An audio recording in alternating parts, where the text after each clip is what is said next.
दोस्तों, क्या आपने कभी सोचा है कि असली सुख कहाँ है?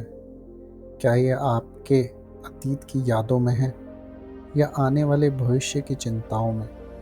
आइए, हम एक ऐसे सफ़र पर चलते हैं जो हमें सिखाता है कि असली खुशी वर्तमान में जीने में है। महात्मा बुद्ध कहते थे, मनुष्य शरीर स्वास्थ्य का रहस्य इस बात में है कि अतीत पर शोक मत करो और भविष्य की चिंताएं मत करो। बुद्धिमानी तो यही है कि ईमानदारी से अपने वर्तमान में जियो, लेकिन हम में से अधिकांश लोग वर्तमान में जीने से चूक जाते हैं। मेरे प्यारे दोस्तों, मैं आपका स्वागत करता हूँ एक नई कहानी में। आज की ये कहानी हमें यह सिखाएगी कि कैसे हम अपने जीवन में आए उतार चढ़ाव से बाहर निकल सकते हैं और सच में स्वस्थ और खुश रह सकते हैं। एक बार की बात है, एक व्यक्ति बहुत दुखी था।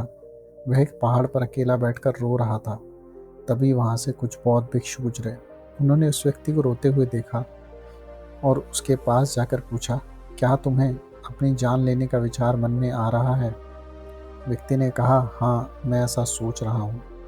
भिक्षु ने उत्तर दिया, अगर तुम ऐसा करना ही चाहते हो तो यहाँ बैठकर रोने से क्या होगा, उसको कर डालो। सुनकर वह व्यक्ति और गुस्से में आ गया। भिक्षु ने पूछा, क्या तुमने कभी अपने भीतर झांकने की कोशिश की है? तुम कितने बोझ अपने कंधे पर लिए हुए हो? व्यक्ति ने कहा, मैं क्या करूं? मैंने तो सब कुछ छोड़ दिया है, लेकिन दुख तो यही है। भिक्षु ने उसे समझाते हुए कहा, तुम्हारी सभी समस्याएं तुम्हारे भीतर हैं। जब तक तुम उनका समाधान नहीं करोगे, तुम्हारे लिए हर जगह समस्याएं रहेंगी।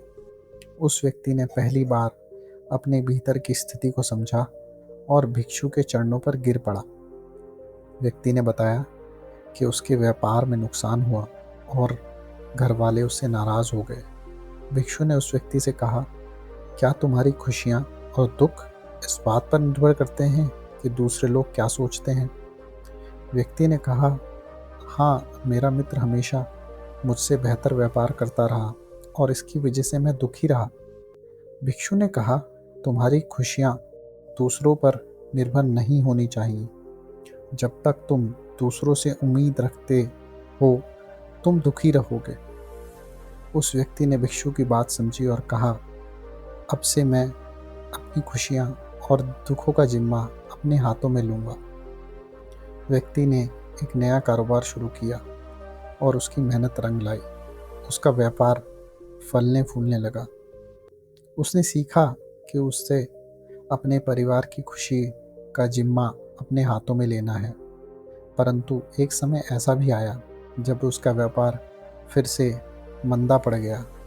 उसके आसपास की दुनिया की परिस्थिति बदल गई।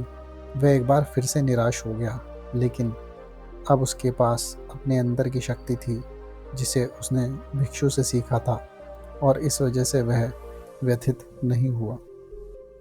दोस्तों, यह कहानी सिखा देती है कि अपनी खुशी और अपनी दुख का जिम्मा हमें समय लेना चाहिए। जीवन में आई चुनौती से हमें हिम्मत नहीं हारनी चाहिए, क्योंकि हर कठिनाई के पीछे एक सुनहरा अवसर है। तो चलिए, हम अपने वर्तमान में जीते हैं और खुश रहते हैं। आशा है कि आप सबने इस कहानी से कुछ सीखा होगा।